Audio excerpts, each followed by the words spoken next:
6 जनवरी 2004 को दुनिया की सबसे ऊंची इमारत बुर्ज खलीफा का कंस्ट्रक्शन वर्क शुरू होता है।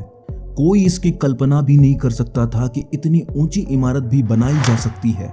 इस पूरे प्रोजेक्ट को कंप्लीट करने के लिए 6 साल का वक्त दिया गया। इन 6 सालों में 3 साल सिर्फ बिल्डिंग के डिजाइन को बनाने में रिक्वायर्ड था, लेकिन इंजीनियर्स और आर्किटेक्ट इस बात से परेशान थे कि अगर वो डिजाइन में सिर्फ 3 साल लगा देते हैं तो इसके फिजिकल स्ट्रक्चर को बनाने में बहुत ज़्यादा वक्त लग जाता। ऑसम फैक्ट कि इस वीडियो में आज हम बात करेंगे कि 828 मीटर ऊंची बादलों को चीरती इस इमारत बुर्ज खलीफा को बनाने में इंजीनियर्स को कितनी ज़्यादा मुश्किलात और चैलेंजेस का सामना करना पड़ा, और आखिर ऐसा क्या हुआ था जब कंस्ट्रक्शन वर्कर्स ने इस प्रोजेक्ट पर काम करने से मना कर दिया।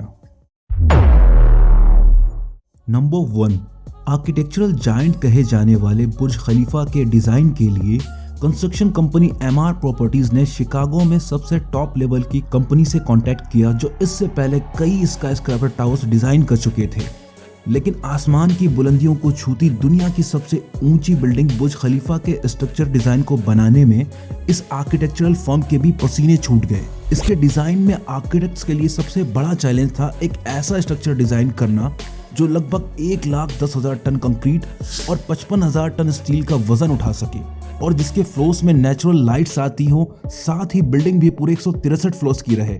आखिरकार लगातार कई महीनों की मेहनत के बाद दिन रात एक करके शिकागो के आर्किटेक्चरल फर्म के एक्सपर्ट एड्रियन स्मिथ ने इस प्रॉब्लम का सॉल्यूशन निकाल ही लिया, जिसे बटरस स्ट्रक्चर नाम दिया गया। ये यूनिक डिजाइन पहली बार किसी स्ट्रक्चर में यूज किया गया। नंबर 2, बुर्ज खलीफा की कंस्ट्रक्शन में सबसे बड़ा चैलेंज अगर कोई था तो वो इस प्रोजेक्ट को टाइम पर कंप्लीट करना था। लेकिन जहां 3 सालों में सिर्फ इसके स्ट्रक्चर डिजाइन को बनाने में लगना था, तो वहीं बाकी बचे 3 सालों में इसके फिजिकल स्ट्रक्चर को कंप्लीट कर पाना लगभग नामुमकिन था। और इस सब को देखते हुए इंजीनियर्स ने फैसला किया कि बुर्ज खलीफा की कंस्ट्रक्शन बगैर डिजाइन के ही शुरू की जाए, और फिर फाउंडेशन की खुदाई का काम शुरू किया जाता है, और साथ साथ इसके स्ट्रक्चर डिजाइन पर भी काम चलता रहा। नंबर 3, बुर्ज खलीफा का एक्सकवेशन वर्क कंप्लीट होते ही जब इसके फाउंडेशन को डालने का वक्त आया तो एक और बड़ी मुसीबत आन पड़ी।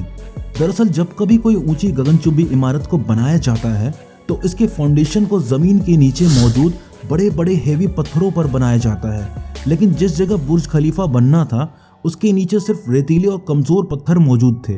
पूरी कंस्ट्रक्शन टीम इस बात से परेशान थी कि क्या दुनिया की सबसे ऊंची इमारत की नींव इन कमजोर पत्थरों पर डाली जाएगी, और क्या ये रेतीले और कमजोर पत्थर इतनी ऊंची इमारत के स्ट्रक्चर लोड को झेल पाएगी। इस परेशानी से निपटने के लिए इंजीनियर्स ने साइंस के बहुत ही बेसिक प्रिंसिपल का इस्तेमाल किया, और वो था फ्रिक्शन। और फिर बुर्ज खलीफा के फाउंडेशन को 192 सॉलिड स्टील पाइल्स पर खड़ा किया गया, जो जमीन के अंदर 50 मीटर तक धंसे हैं। आपको जानकर हैरानी होगी कि पूरे बुर्ज खलीफा का वजन इन्हीं 192 स्टील पाइल्स पर टिका हुआ है, जो बुर्ज खलीफा के स्ट्रक्चर वेट को इक्वली डिस्ट्रीब्यूट करते हैं। बुर्ज खलीफा की कंस्ट्रक्शन टीम जैसे तैसे एक के बाद एक फ्लोर बनाती जा रही थी, लेकिन अभी वो कुछ ही ऊंचाई पर पहुंचे थे कि इन्हें एक और बड़ी मुसीबत का सामना करना पड़ा।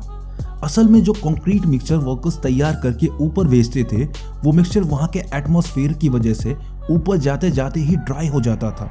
इंजीनियर्स के पास इस प्रॉब्लम का सिर्फ एक सॉल्यूशन था, जिसे कंक्रीट सक्शन सिस्टम कहा जाता है। यानी कि बुर्ज खलीफा के बॉटम से लेकर टॉप तक बहुत ही मोटे मोटे पाइप लगाए जाने थे, और इन्हीं पाइप्स के थ्रू कंक्रीट मिक्सचर को ऊपर के फ्लोर्स तक ले जाना था। बुर्ज खलीफा में लगने वाले टोटल कंक्रीट का वजन करीब 1 लाख हाथियों के बराबर था, लेकिन वहां ऐसा कोई पंप मौजूद नहीं था जो इतनी ऊंचाई पर कंक्रीट सप्लाई कर सके। इस सब को देखते हुए विदेशों से दुनिया के 3 सबसे हैवी और पावरफुल पंप्स मंगाए गए, जिसने इस कंक्रीट सक्शन सिस्टम के काम को सरंजाम दिया। नंबर 5, बुर्ज खलीफा के कंस्ट्रक्शन वर्क को अब 3 साल पूरे हो चुके थे, और इसके स्ट्रक्चर के 140 फ्लोर्स बनकर तैयार हो चुके थे, और इस यूनिक स्ट्रक्चर ने 140वें फ्लोर पर ही दुनिया की सबसे ऊंची इमारत होने का रिकॉर्ड अपने नाम कर लिया था। पर बाकी बचे फ्लोर्स के लिए कंस्ट्रक्शन मटेरियल्स को ऊपर पहुंचाने का काम करने वाले क्रेन ऑपरेटर्स और वर्कर्स ने और ज्यादा ऊंचाई पर काम करने से साफ इनकार कर दिया, जिसके बाद वहां के HR डिपार्टमेंट्स ने पूरी दुनिया के सबसे ट्रेंड और प्रोफेशनल क्रेन ऑपरेटर हायर किए और उन्हें दुबई बुलाया गया।